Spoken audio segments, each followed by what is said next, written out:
We're back again with a cold plunge. It's a day two. I did 2 buckets of ice and I made the water higher. So we're going full submerge right now. All right, let's end it. 1, 2, 3. Freak.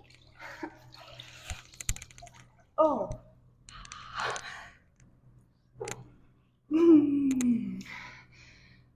Today's a lot colder than yesterday. Just breathe. Just breathe. Just breathe.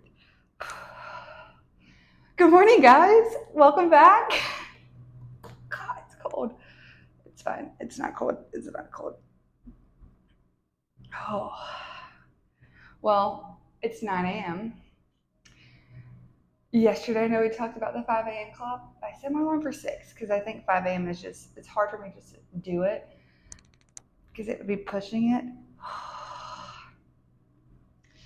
Because I would be pushing it. So I set my alarm for 6.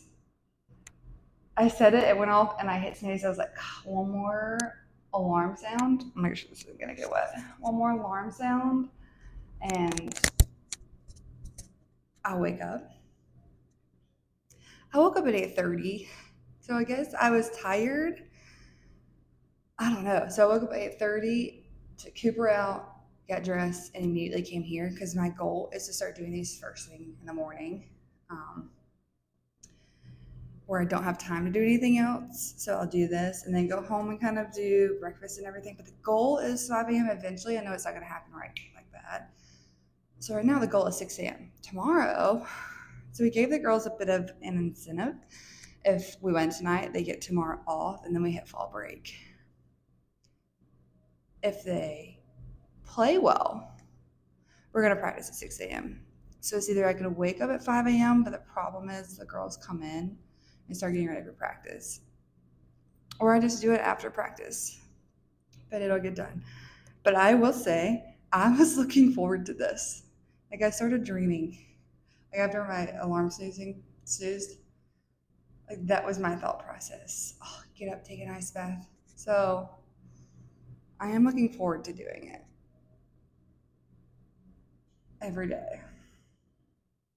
Something new that I'm looking forward to. That's always a good thing, right? We'll say so. We'll say so. It's so funny. Like our girls, when I tell them, "Oh, you have to take an ice bath," like if we have a rough week, and I know that like it's a rough week, and I'm like, "Y'all need to take an ice bath." They're like, "Oh my god, no! Can we just do pool workouts?" I'm like, ice baths are so good for you, and they don't want to listen. I used to do them all the time in college.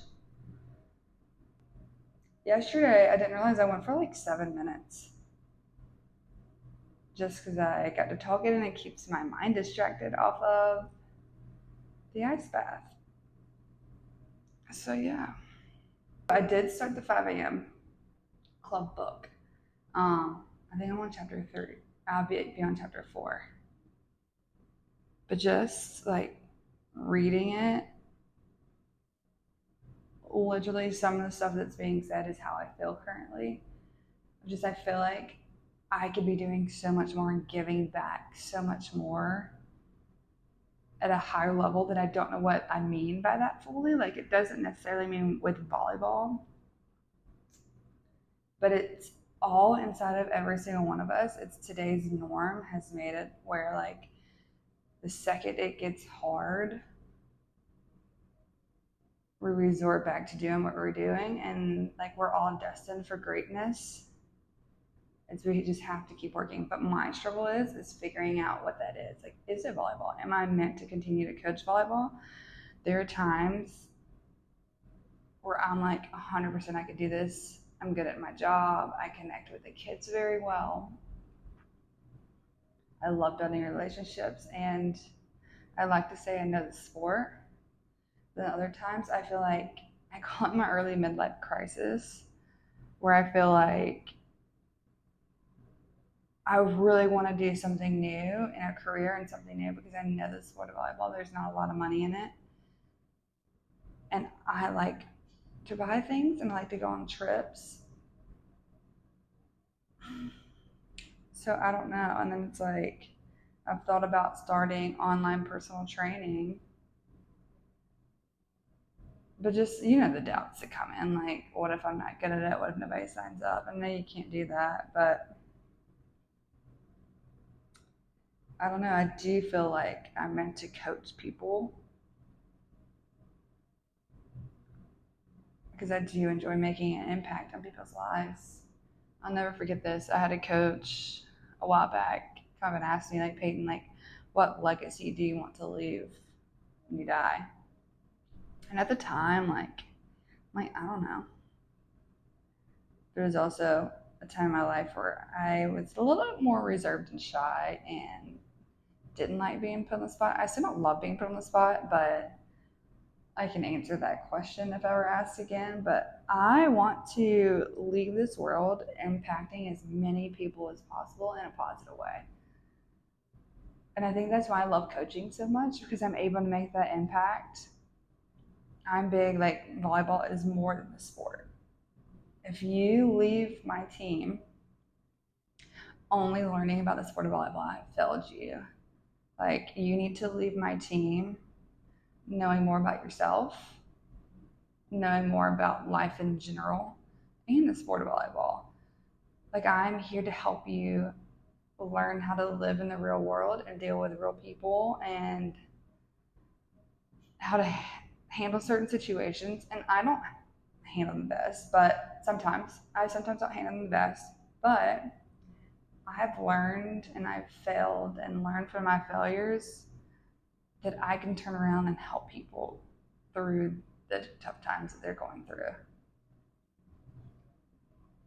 Like, yes, the mental side of volleyball, but then also like friendships and learning when things happen and how to handle situations. And I'm still learning to this day. That's not to say I'm nowhere near perfect at handling situations, but I have a little bit better perspective.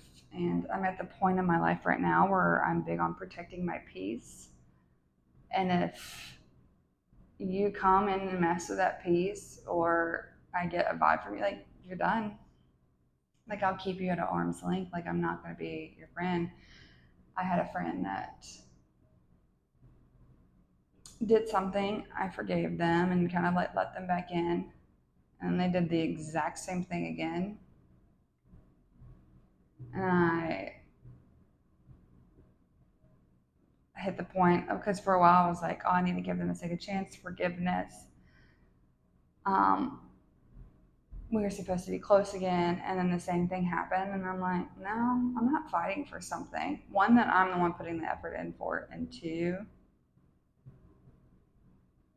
you're acting the way that you are, and some of the things that happened, like, I don't need that in my life, and that means I lose you as a friend. I've learned that some people aren't meant to be in your life for your entire life, and that has been hard for me. Some people are just meant to be there for the season of life, but also meant for you to grow and learn. And I think it's so funny. I think I said yesterday, God puts you in the same situations to see how you handled it, so you can grow and learn from how you handled it and how to end up handling it the correct way. I let this friend back in. He did the exact same thing, and I let this friend back in, and they did the exact same thing, because I'm not calling names. And I could have easily just, like, still now trying to be friends with this person. And I'm like, no. If you're going to do what you did that hurt me, why would I want you? You're not. Mm-mm. And I'm very big on God removes people from your life because of conversations that are being had about you behind closed doors. That hit deep. Hit real deep. So, moral of the story, protect your peace. You can be kind and friendly to everyone. You don't have to be friends in the extent of letting them get to know you on a personal level if they're going to affect your peace. Learn from my mistakes. 1, 2, 3. Cool. Oh, I'll see you tomorrow.